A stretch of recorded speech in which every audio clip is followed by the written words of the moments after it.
अभी हमारी क्या स्थिति है कि मैं छोटे छोटे कुछ आंकड़े आपको देता हूँ, ज़्यादा समय नहीं लगाऊंगा। फॉर एग्जाम्पल मैं अभी बात कर रहा था कि वैसे तो हमने करीब 25-30 साल का दलितों पर एट्रॉसिटी के पूरे डेटा इकट्ठे किए हैं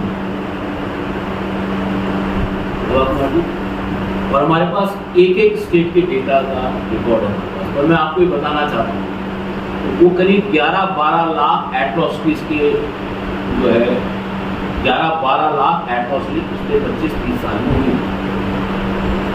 लेकिन पिछले 9-10 साल में एट्रॉसिटीज की संख्या 5 लाख, यानी कि हर रोज अत्याचारों की संख्या बढ़ रही है। आपको पता है महाराष्ट्र का एक केस था, सुप्रीम कोर्ट में गया और सरकार ने, जो सुप्रीम कोर्ट ने 2 जजों की बेंच ने SC/ST एक्ट को डाइल्यूट कर दिया। और मुझे इस बात का फख्र है कि हम लोगों ने भारत बंद की कॉल दी और उसकी वजह से बहुत सारा खामियाजा नायडू को भुगतना पड़ा। चंद्रशेखर उस वक्त जेल में थे, उनको छुड़ाने के लिए भी नायडू ने सरकार के साथ बातचीत की। हमें ये समझना है कि हमारा जो रिस्पॉन्स है, हमारा रेस्पॉन्स आग लगने के बाद आग बुझाने वाला रेस्पॉन्स। इससे हम अपने समाज के अत्याचारों को खत्म, समाज में होने वाले अत्याचारों को खत्म नहीं।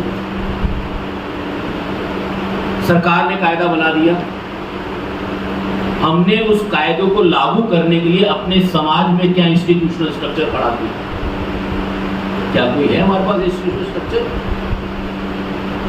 हमारे यहाँ कोई मर्डर हो जाता है, अभी जैसे ये जो केस हुआ अक्षय वाला, ये घटनाएं तो हमारे यहाँ रोज होती है।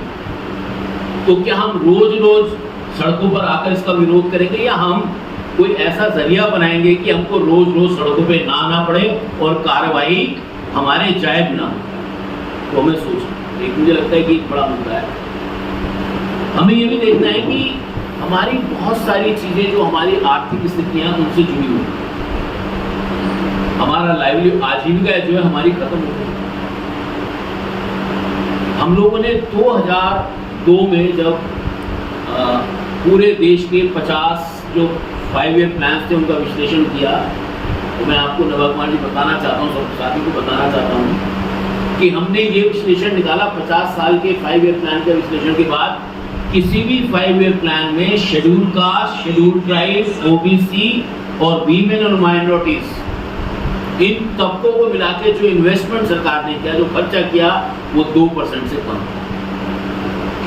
आप बताइए, इतनी बड़ी आबादी के लिए अगर सरकार की योजनाएं 2% से कम खर्चेंगी तो उनका कैसे गरीबी मिटेगी, उनकी कैसे बेरोजगारी मिटेगी, उनका कैसे आर्थिक विकास होगा, कैसे उनका सामाजिक विकास होगा? लेकिन डॉक्टर अंबेडकर के जमाने में कम से कम बाबा साहब डॉक्टर अंबेडकर थे जो चीजों को देखते थे, सुनते थे, पढ़ते थे, लिखते थे। अभी हमारे समाज में 1.25 lakh professors, teachers, lecturers degree colleges और यूनिवर्सिटीज में हैं।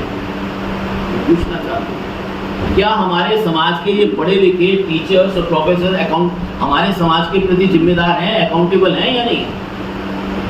या केवल हम उनके आरक्षण की लड़ाई लड़ते रहे, या उनको असिस्टेंट प्रोफेसर से एसोसिएट प्रोफेसर से प्रोफेसर बनाने की लड़ाई हम लड़ते रहे और वो समाज के लिए कुछ ना करें? हमें पूछना है। मुझे लगता है कि हमें अपने समाज से ये हार्ड सवाल पूछने हैं। 60 लाख बच्चे हमारे समाज के वो डिग्री कॉलेजेस में पढ़ते हैं। ये 60 लाख लोग गिनती के 6 लाख लोगों के लिए कोई मुकाबला नहीं कर पा रहे, तो क्या शिक्षा ले रहे हैं हम? क्या डिग्री कॉलेज में पढ़ रहे हैं? हमें समझना है इस बात। तो पंचायतों में हमारे 6 लाख पंचायत मेंबर हैं, 6 लाख लोग पंचायत मेंबर हैं शेड्यूल कास्ट कम्युनिटी के। अभी शेड्यूल ट्राइब में मैंने शामिल नहीं किए, केवल शेड्यूल कास्ट के 6 लाख पंचायत प्रतिनिधि हैं। भाई आप 6 लाख गांव में पंचायत प्रतिनिधि है, आपकी नाक के नीचे अत्याचार हो रहा है, आपके नाक के नीचे हमारे समाज के लिए आने वाला पैसा नहीं जा रहा है, फिर आप पंचायत प्रतिनिधि क्यों हो? 100 मेंबर ऑफ पार्लियामेंट है, कितने नवाब कुमार जैसे लोग हैं कि जो इस बात को लेकर देश में जा रहे हैं, चिंतित कर रहे हैं, बातचीत कर रहे हैं समाज के साथ।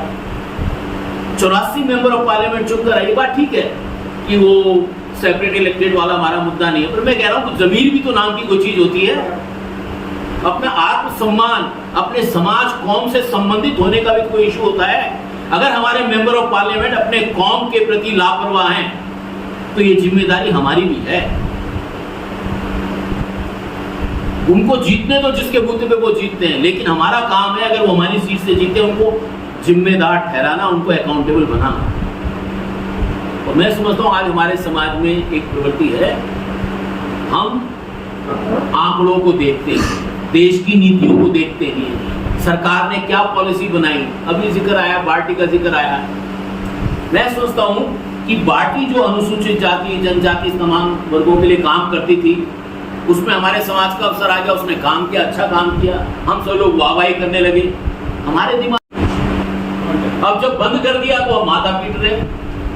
तो हमें समझना है कि हमारे समाज को अपने नए तरीके से चीजों को सोचना है।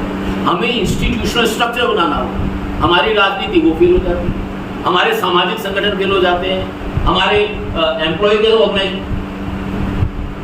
ऑर्गेनाइजेशन अपने एम्प्लॉय की रक्षा नहीं कर पाए। हमें समझना है कि ये जो फेलियर के कारण क्या है, उन कारणों को खोजकर अगर हम कुछ रेस्पॉन्स बनाएंगे, और रेस्पॉन्स बनाने पड़ेंगे, हमें एक दो दिन का रेस्पॉन्स नहीं चाहिए, हमें अगले 2 दशक 3 दशक 5 दशक 100 साल का रेस्पॉन्स बनाना पड़ेगा। आपके यहाँ तो उदाहरण है कि जो लोग 100 साल से विपक्ष में थे, आज वो आपके सीट पे बैठे और आप कुछ नहीं कर पा रहे, वो आपकी नीतियों को पलट रहे हैं, आपके हक को कुचले जा रहे हैं और आप कुछ नहीं कर पा रहे हैं। तो समझना है, तो हमें वो इंस्टीट्यूशनल स्ट्रक्चर खड़ा करना है, वो सांस्थानिक ढांचा खड़ा करना है कि हम इन समस्याओं को लेकर परमानेंट हल कर सकें। अगर इस पर कभी विस्तार से बात होगी फिर रखेंगे, लेकिन आज मैं बात यही समाप्त करता हूँ। जय भीम, जय भारत।